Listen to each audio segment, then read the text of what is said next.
Now chapter that is motion of satellite में सबसे important चीज़ देखेंगे हम एस्केप वेलोसिटी।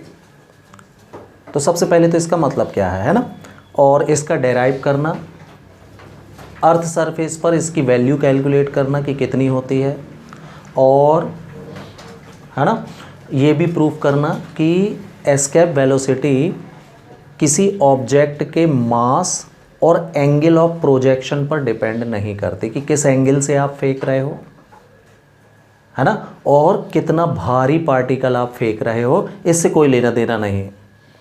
मतलब एक कंकड़ फेंको, चाहे एक पत्थर फेंको, चाहे एक बहुत बड़ा ऑब्जेक्ट आप फेंको, वेलोसिटी पर उसके मास का कोई फ़र्क नहीं पड़ेगा। ठीक है, तो एस्केप वेलोसिटी है क्या कि किसी, जैसे ये अर्थ है सपोज,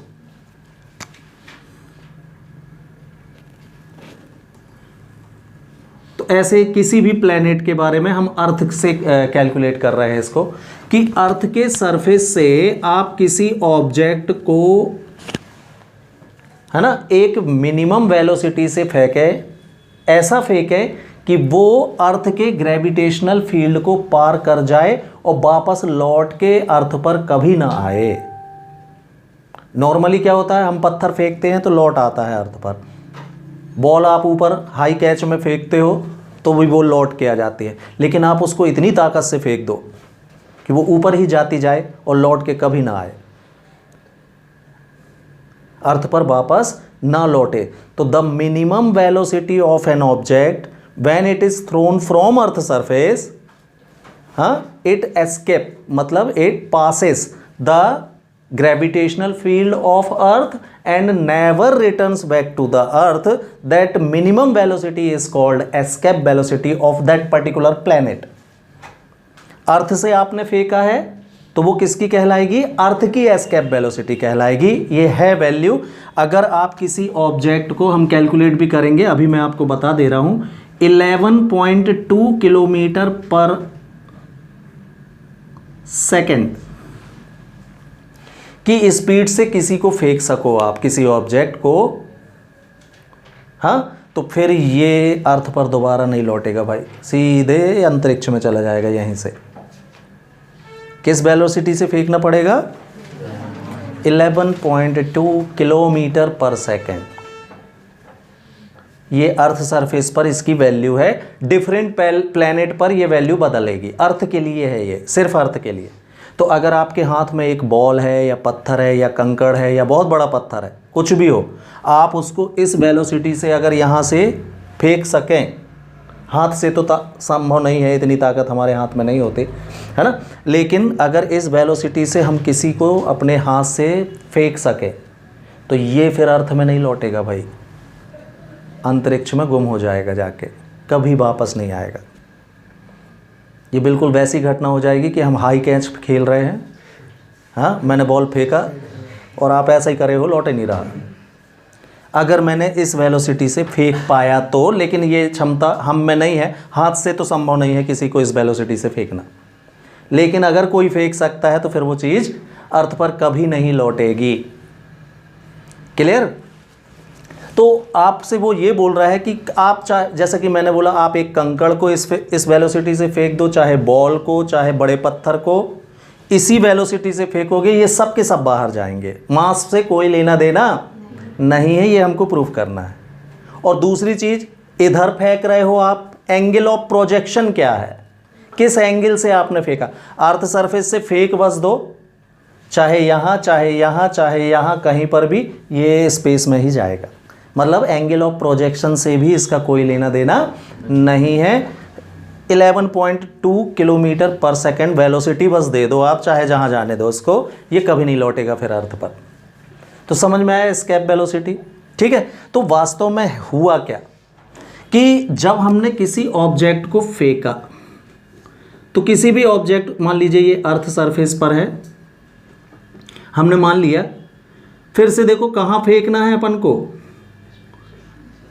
आर इसकी रेडियस है अर्थ की, मास एम है, अर्थ सरफेस से हमको कहाँ फेंकना है, ग्रेविटेशनल फील्ड के बाहर, मतलब इनफाइनाइट तक फेंकना है किसी ऑब्जेक्ट को। तो वास्तव में इतना फेंकने में जो आप वर्क करोगे, कुछ तो काम करना पड़ेगा। पत्थर फेंकने या बॉल फेंकने में वर्क नहीं करोगे। ये वर्क डन जो होता है वो उसकी काइनेटिक एनर्जी के फॉर्म में चला जाता है और उस काइनेटिक एनर्जी के साथ ही चीज़ें फिर ऊपर जाती जाती हैं। जब वो एनर्जी ख़त्म हो जाती है तो चीज़ें वापस लौट आती हैं। और मान लीजिए वो एनर्जी ख़त्म ही ना हो तो क्यों लौटेगी वो तो जाती ही जाएगी सीधे। क्लियर? कहने का मतलब ये है कि आप किसी ऑब्जेक्ट को फेंकने में जो भी वर्क डन करोगे वो वर्क डन स्टोर हो जाता है किस फॉर्म में? काइनेटिक एनर्जी के फॉर्म में चला जाता है। किसके अंदर? उस ऑब्जेक्ट के अंदर, जिसके कारण वो फिर ग्रेविटेशनल फील्ड को पार कर जाता है। तो फिर से समस्या ये है कि हम इधर से लेके इनफाइनाइट तक कैसे फेंकें।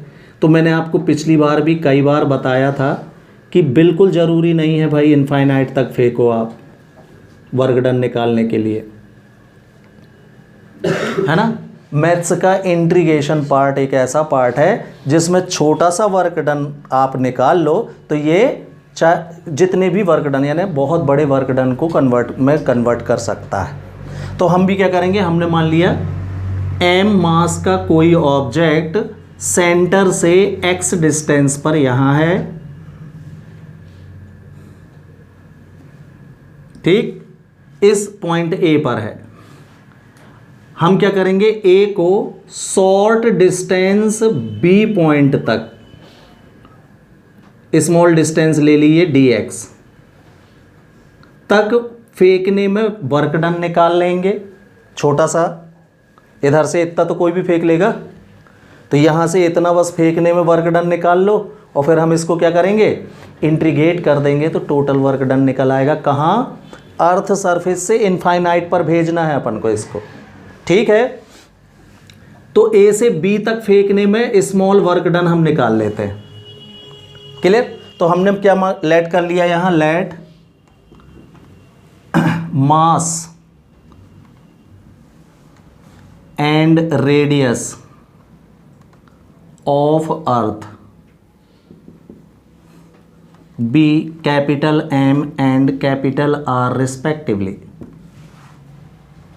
है ना, from centre O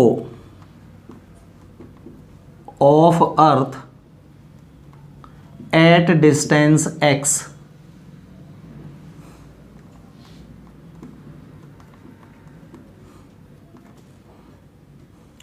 there is any point A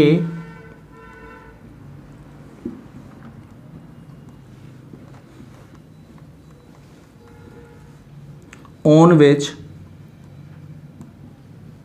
an object of mass m, small m, is placed। ये हमने फिगर में बना रखा है भाई कि अर्थ सरफेस से यानी सेंटर से x डिस्टेंस पर कोई पॉइंट A है जहां पर m मास का कोई ऑब्जेक्ट रखा है, ठीक है। अब हम क्या करने वाले हैं, प्लान क्या है हमारा कि इस ऑब्जेक्ट को A से B तक फेंकने में वर्क डन निकालेंगे हम, फिर इसको इंटीग्रेट कर देंगे तो इनफाइनाइट तक फेंकने में टोटल वर्क डन निकल आएगा। और अब भी मैंने आपसे कहा कि ये वर्क डन उस ऑब्जेक्ट के अंदर किस फॉर्म में चला जाएगा, काइनेटिक एनर्जी के फॉर्म में चला जाएगा। और इसी काइनेटिक एनर्जी के साथ फिर ये ऑब्जेक्ट कहाँ निकल जाएगा, स्पेस में निकल जाएगा। तो उस समय क्या वेलोसिटी होगी वो हमको फाइंड करनी है। ये प्लान है भाई, समझ में आया? चलिए तो पैराग्राफ यहाँ से मैं लिख रहा हूँ, let small work done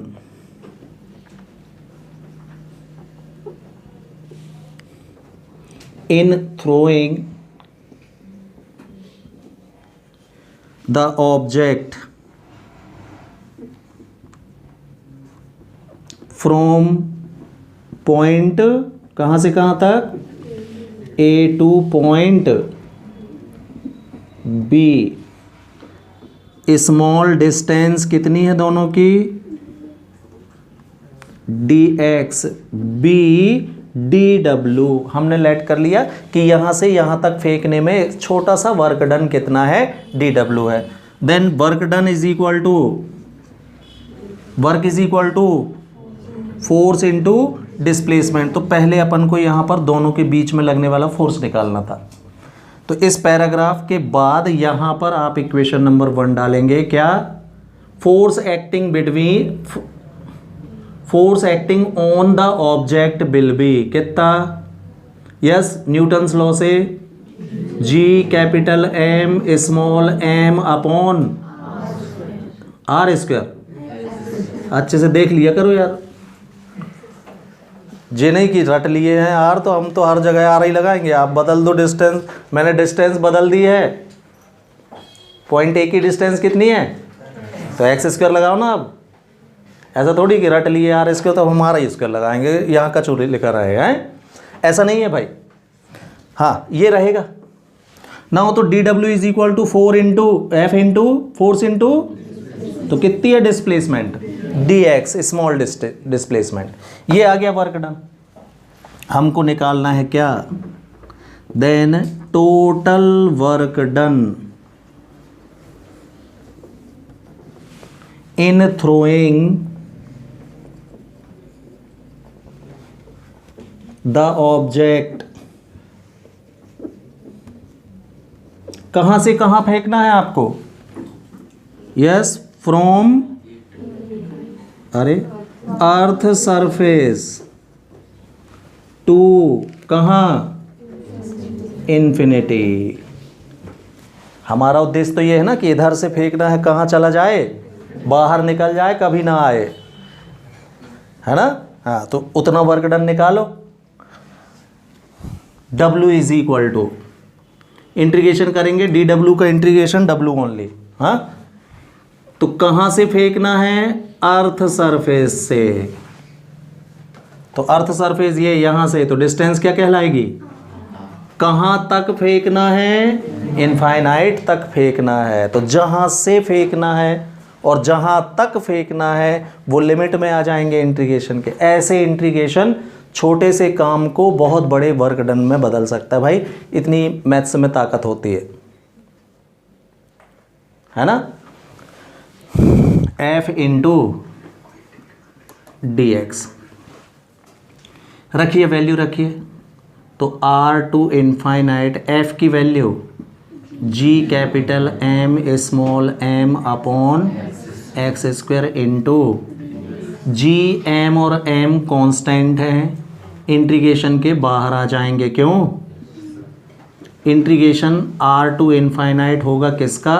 1 upon x square, मतलब x टू द पावर -2 का ऊपर ले जाएंगे। तो आपको मैंने इंटीग्रेशन का लास्ट टाइम भी फॉर्मूला बताया था। x की पावर n का इंटीग्रेशन कितना होता है भाई? n+1 upon n+1। ये x की पावर n के इंटीग्रेशन का फॉर्मूला है। यूज़ किया है अपन ने पहले भी इसको। कहाँ? पोटेंशियल में। तो GM R टू इनफाइनाइट, अब इंटीग्रेशन कर रहे हो आप, तो x टू द पावर -2 का x to the power -2 + 1 upon -2 + 1, n+1 upon n+1। n की जगह -2 है आपका, लग गया। और इंटीग्रेशन हो जाने के बाद बिग ब्रैकेट में नीचे वाली लिमिट, लोअर लिमिट नीचे, अपर लिमिट ऊपर लिख देते हैं। ये तरीका होता है इंटीग्रेशन करने का। कोई डाउट है? -2 + 1, तो ये माइनस साइन बाहर आ जाएगा। ये इसका है इक्वेशन 1 है। तो W इज इक्वल टू कितना? माइनस साइन बाहर, G capital M small m already बाहर है। यहाँ x टू द पावर -1 मतलब 1 अपॉन x लिख सकते हो आप इसको, R to infinite. Limit solve करते बनती है सभी से, अपर लिमिट माइनस, तो W इज इक्वल टू क्या?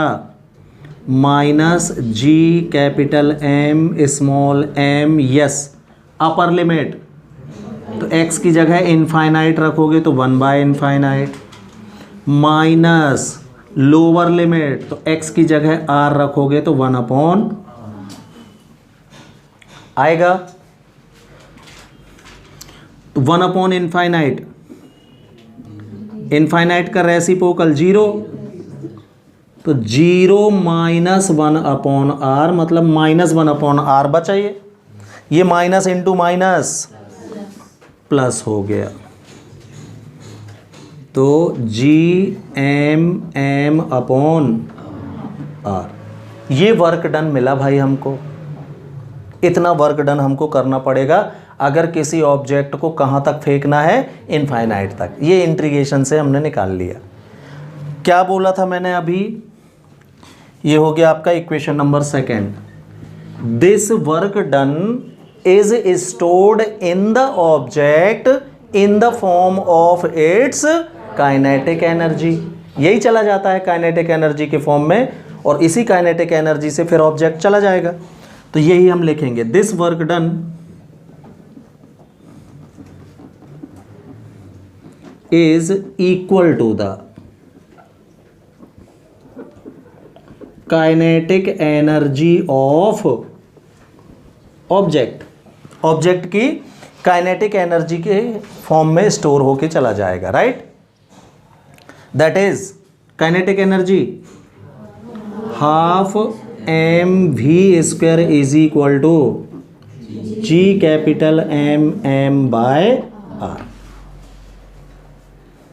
क्लियर। चलिए यहां देख लेते हैं। देखो स्मॉल m से स्मॉल m कैंसिल हो जाएगा, 2 का साइड चेंज, तो क्या मिलेगा, v² इज इक्वल टू मिला आपको 2GM/r।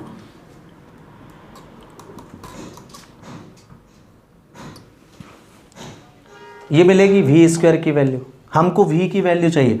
चलो उसके पहले भी रिलेशन स्मॉल g की वैल्यू